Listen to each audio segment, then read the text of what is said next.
It's a friendly reminder that love is not a feeling. It is a commitment. Alam mo, sa totoong buhay, hindi naman palaging masaya ang isang relasyon.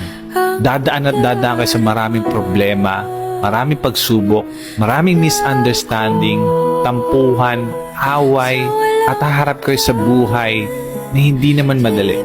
Kakaroon kayo ng sawaan, mawawala yung excitement, yung spark.